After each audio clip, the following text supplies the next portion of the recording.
Hey, I'm Rebo Hill, and I'm here to interview Dresden Danielle, psychic medium. At one point, I was a client of Dresden's, and I am now the office manager. So, we've had some questions come in, so let's just get started. Okay. How did you get started as a psychic? Oh, wow. I was born as a psychic medium. I just didn't understand it as a child. I started receiving a lot of information, and I knew things about people that I probably shouldn't have known. Yeah. And I would see things that most people, I don't think, see. Angels flooded my room when I was a child, and they appeared as little golden globes of light. And I know that that sounds insane, but it happened over and over. As I got older, the information just sort of intensified. Mm-hmm. Well, was it difficult to leave the industry? I mean, you were a makeup artist making like $500 a day, working with celebrities and stuff, so that couldn't have been easy to let go of. It wasn't. It really wasn't. I mean, it was a job that a lot of makeup artists in the industry now would kill for. Because I was at one time doing, 7 different television shows and working with a lot of celebrities and met some pretty amazing people. But while I was doing makeup, I think I was receiving more information than ever before because, when you're with my hair, when you're in contact with people at a close proximity like we are right now, I just was absorbing information and reading their energy without trying. Mm-hmm. And images began to form in my mind, kind of like watching a movie. So, I'd be doing somebody's makeup and then all of a sudden I would start seeing words or images, pictures kind of going through. And the last part of my career as a makeup artist, I worked at a Baptist commission. Oh. North American Mission Board, and I think it was later called Familynet. And there were, at one time, 7 different TV shows we were working on. So we weren't really allowed to discuss this stuff because, some people view it as anti-religious or anti-God or whatever. And that's never the way I have viewed it, although I had a great deal of respect for the people that I worked for, and I never talked about it. It's just not something you discuss with people. They just don't believe it, or they don't want to hear it. Mm-hmm. Or well, I'm sure you get a lot of questions about like the Bible and stuff because we are in the Bible Belt, and yes, some people associate psychics with negative stuff, and right, which is really difficult for me to. I mean, I do understand it because there's a lot of people out there that are into some really dark and weird stuff. Mm-hmm. The only reason that I'm doing this is because I feel like it's for God, because I was pursued. And what I mean by that is the more I tried to forget about the gift or push the gift, in the back of my mind or understand it, the more it intensified. Mm-hmm. And so I felt like I was being pursued. So for me, I had a calling, and it's weird for me to hear some people, even today, don't know if I believe in God or not. I wouldn't have answered this calling had I not believed in God, because for me, it's all about God. This is what I feel God wants me to do, and I'm serving God in this way because I'm helping people and I want to help people heal. Okay. Well, what should you expect when you go into a reading? Like if I were to walk in and be your client? Yeah. Well, right here, we're sitting at a little round white table. Back here is a big sign, and because I wrote a book, so that's in part of the office where we sit. We just sit here at the table. I don't ask you any questions. I don't need your birth date. I don't use tarot cards. I don't use anything. We just sit and talk. And then the information comes out, and it's kind of like an adventure because I never know what's going to come out. I never know where we're going to go. I mean, in readings, I have visited Taiwan. I've been to a fish market in Taiwan.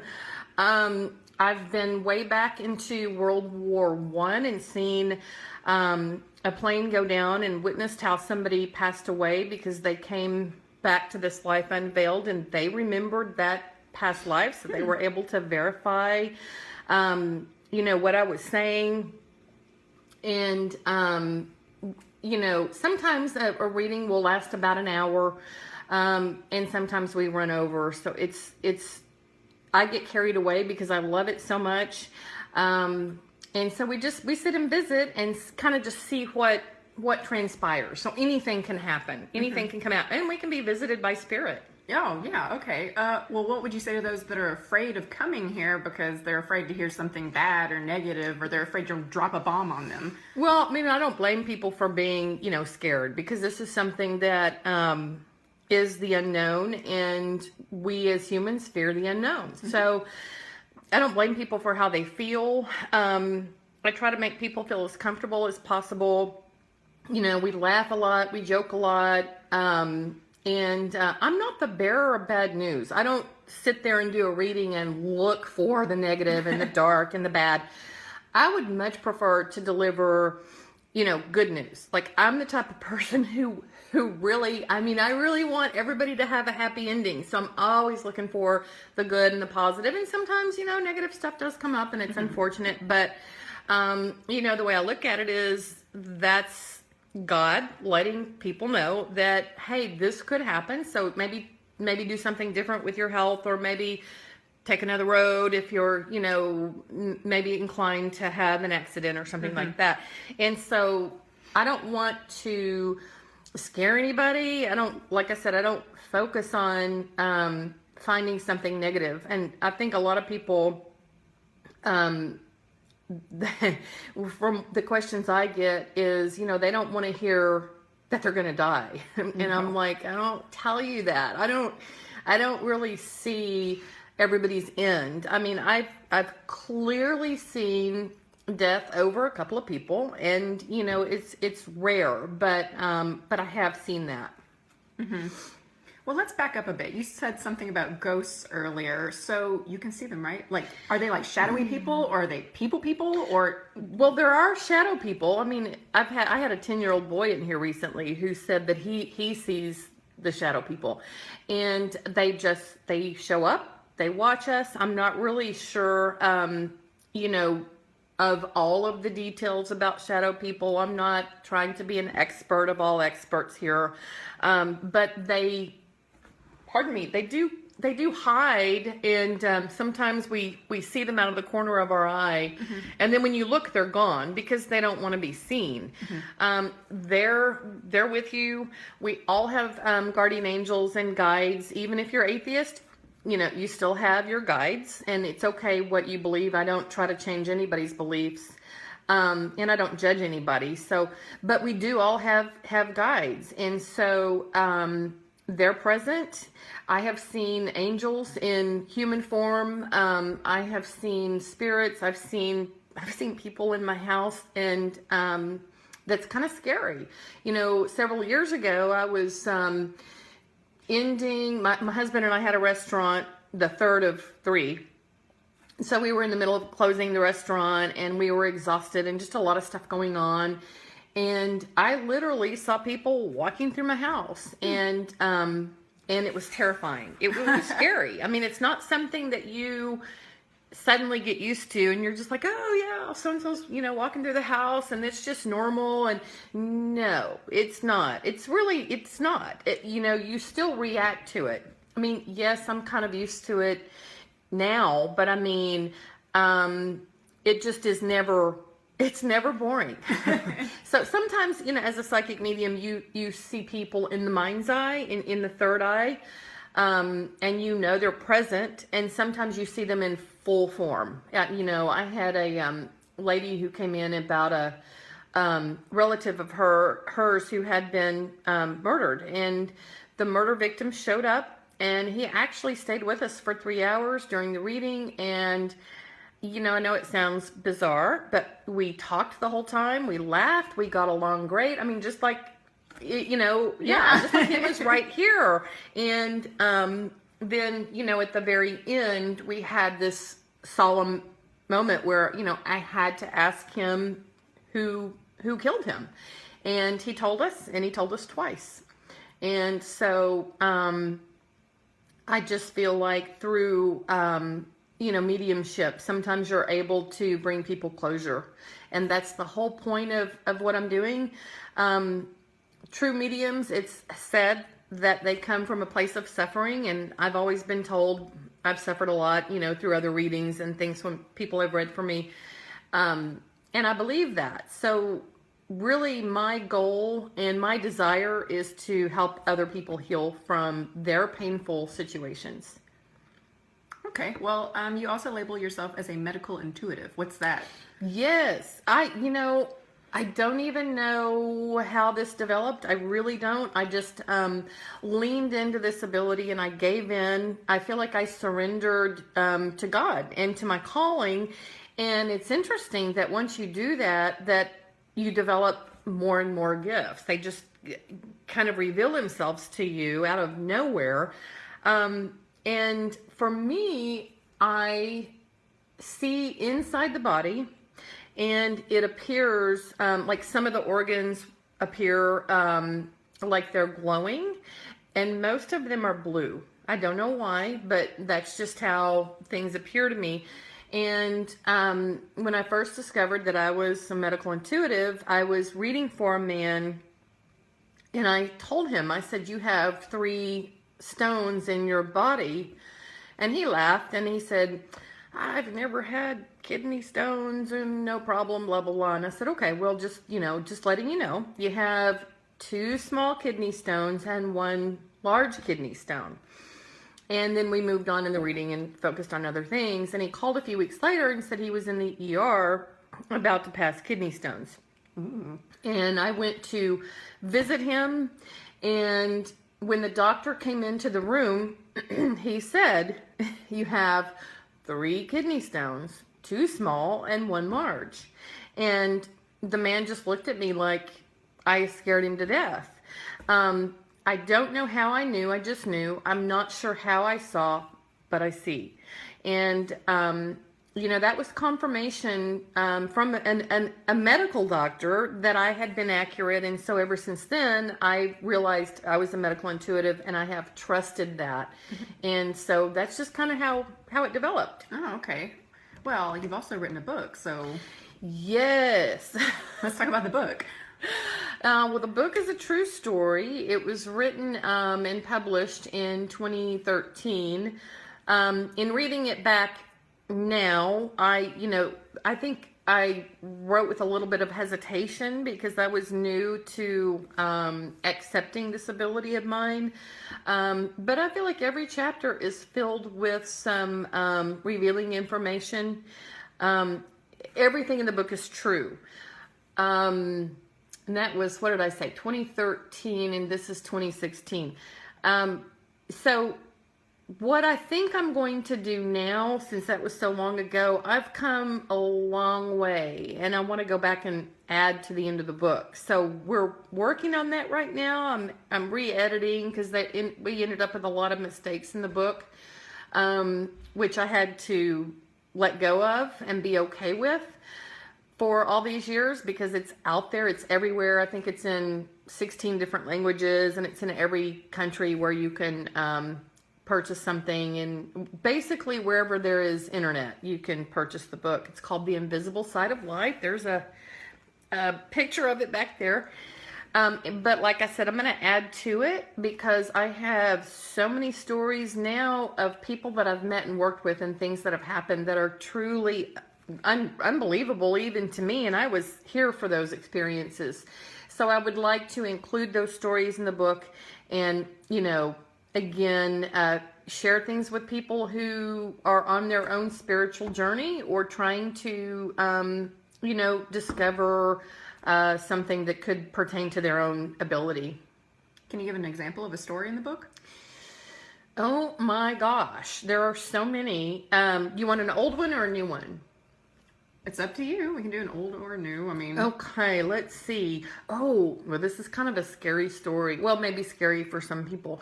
I was going through the house and I was saging. I used the white sage to keep the house clear of negative energy and just kind of, clean the atmosphere. And every time that I do a reading, even if it's beautiful and positive and wonderful, I still sage because a lot of people come with you guys. When you come here for a reading, you have a lot of spirits, whether you know it or not, that kind of come with you. And so I just sage to keep those clear from our house. And anyway, so I'm going through with the sage, and all of a sudden to my left, I see this little girl run past me, and she has really short, choppy, black, angular hair, dark skin. I mean, she looked Hispanic and, gorgeous skin. And I guess she was, at the time, I thought 11, maybe about 11 or 12. And she raced past me, and she went into my daughter's room. And I'm thinking to myself, I'll get to you in a minute. I wasn't really worried about it. And so then I go into the den and other rooms, and I'm saging, and then I go into my daughter's room. And I knew the little girl was hiding in the closet. And so I sage the room, then I open the closet door, and she's sitting in the closet, down on the floor, on the right-hand side, and she has her, like she's hiding, she has her head down on top of her knees. And so I just put the sage in and took it out. I didn't disturb her. I didn't tell her she had to leave. I didn't talk to her. I just shut the door and let her be.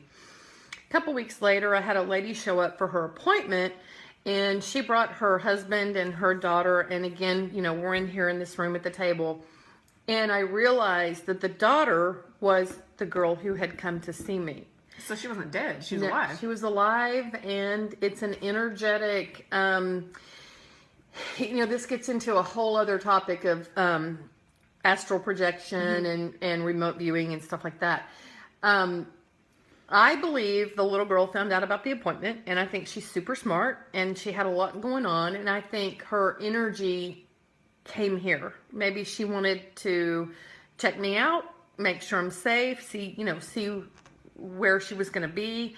I think she's an amazing, gifted young girl, and some of us just have that ability, I guess, to astral project, which means you send your energy out, your consciousness, you send it out, and you can see things in real time, and you know where you are, you're in control. A lot of this was used in our government. The remote viewing was used in our government to seek our prisoners of war who'd been captured, because a lot of our spies were going in, and if they got caught, then the goal was for the enemy to turn them, which means they want them on their side, or they would torture them and kill them. And so our government at some point said, maybe we can send in these psychic people to go and see where the prisoners are being kept, so that we can go and rescue them without risking losing so many of our people. And this is just kind of an ability that this little girl had that I guess was, completely natural for her. And she showed up to check me out. And the reading itself, when she was here, was very interesting. We dealt with a lot of, you talk about dark issues. I mean, she was in the middle of a possession. And I cleared her for that. I cleared it all away. Followed up with the family, and they said that they were not experiencing any more problems. And so that's a huge blessing for me to be able to help a family like that, because they were in crisis. Yeah. So you're still helping like living families and stuff too, because I heard you're working on cold cases and things. Oh yeah, I am. I recently, I've worked with an out-of-state sheriff recently, and police officers here in the area. And then I had a private investigator reach out for a case that actually occurred in 1994, and I was able to kind of go back a little bit. It was a different kind of situation, because I was at the family's home and visiting with the victims' parents, and that was hard. It's emotional, because their son was taken from them at a very early age, and so it was difficult. But I did come up with some new information that hopefully will close the case, because really all I want is for the family to have some peace and closure before they pass away, because they're up in age, and that would mean a lot to me if the case could be solved before they pass away. Okay. Well, what would you say to those who don't even believe in psychics? I'm sure you get that a lot. Like they're fake or whatever people say. Well, I mean, there's a lot of fake psychics out there. There's a lot of people who have given us a bad name.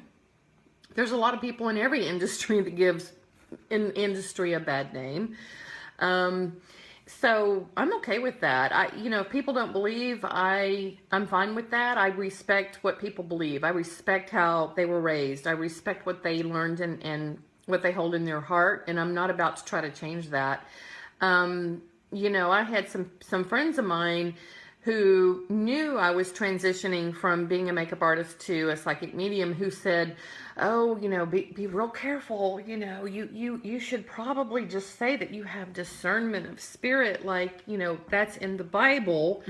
And that's acceptable. And I thought, yeah, I mean, it's more of an acceptable term, having, discernment of spirit, which I clearly do have. I mean, my gift is from God, but I'm kind of wanting to change, I guess, some people's perspective of psychic mediumship. And I really just wanted to call it what it is. And for me, I like the word psychic. I like being a psychic medium and medical intuitive. And I think that people should get to know psychics on an individual basis and then decide for yourself. I mean, there are millions of gifted psychics out there, and I've had people that have come here for a reading and then gone to see other psychics and come back and say, hey, they told me pretty much the same thing you did in this area. And I don't mind that. I think it's confirmation, and I really do appreciate people doing that research for me in a way, because they really let me know that I'm on the right track. This is not imagination. This is, me seeing something clearly that somebody else can see. And that's just extra validation. But to those who don't believe, I don't blame you. I totally respect your beliefs. I do feel, whether you believe or not, that you also have a gift. I think everybody on the planet has a gift because we're connected to God, and it is that connection that gives us this intuition. So none of that offends you? Anything? Oh, no. Yeah. No. I mean, I'm open for any kind of comment, any question, anything. I'm totally open to it. There's probably nothing that anybody could say that I haven't already heard or been asked. And, I knew the day that I published my book that I was going to be opening myself up for being called a liar, being called crazy, being ridiculed. And I'm okay with that, because I know it's real and I know what's true. And in my heart, I'm serving God. And so there's nothing else I can do. This is my calling. I answered, and I feel like, it is because I love God so much that I'm doing this. I mean, who would want to do this? I mean, when I was a kid, I didn't say, oh, when I grow up, I want to be a psychic. I mean, no, it's crazy, because already going into it that, the reputation of psychics. You already know the cards are kind of stacked against you. So nobody in their right mind would choose to do this. And I would certainly never present myself as being able to do something if I couldn't do it. Because eventually, I'm going to be tested. And so I would never set myself up for failure. Ever. I would never want to humiliate myself like that. Ever. So for me to be able to, or for me to say that I'm able to do something, you bet I'm going to back it up. I mean, I just, I don't know how people fake it. I don't understand. I don't get it. And I'm not sure why they would want to fake it. I have to be real, and honest. And, either I see something in a reading or I don't. And I'll tell people, I didn't see that, or I didn't get that. But I'll also tell them a lot of things that I do see and get. So, I think people need to believe whatever they believe, because life is hard enough, and we all have to get through this the best way we can. Well, earlier she said, she's open to more questions. So if you have any questions for us, just send them our way, okay? Hit me up. We'd be glad to answer. Yeah, really. I mean, any question, anything you guys aren't sure of, or if you want to ask a question about something that's going on in your life, if you know law enforcement that are stuck on a case that need to come my way, I donate my time to law enforcement. I'm not trying to scam somebody. I'm not about money, money, money. I'm not greedy. I'm not motivated by money. I charge for my services, but at the end of the day, I'm really just here to help a lot of people. And that's the whole point of me doing this. I'll find healing myself through this. And my goal and my purpose here now is to help people find closure and healing. And that is really the bottom line.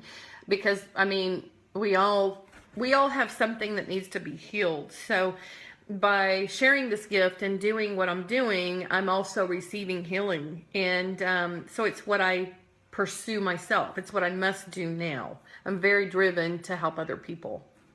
Okay, cool. Well, thank you. I think that's it for today. Okay, if you guys think of any other questions, anything you want to email to, you can send it to Dresden Danielle at AOL.com, DresdenDanielle.com. You can go to my Facebook, which guess is Dresden Danielle, Twitter at Dresden Danielle. Anywhere where you can find me on social media, hit me up, ask me questions. I'm here to answer anything and put your mind at ease. If you're thinking about visiting me and you're on the fence, give it a try. It can be life-changing, and I don't say that because I'm taking credit for that. In fact, I don't take credit for any of this. This is God working through me, my guides talking to me, and all I am is a translator. I don't take credit for God's ability, and there's no ego involved in this work. So anything that you need help with, just let me know. I'm here to help. Okay? Okay. Is that it? That's it. All right. Bye. Bye.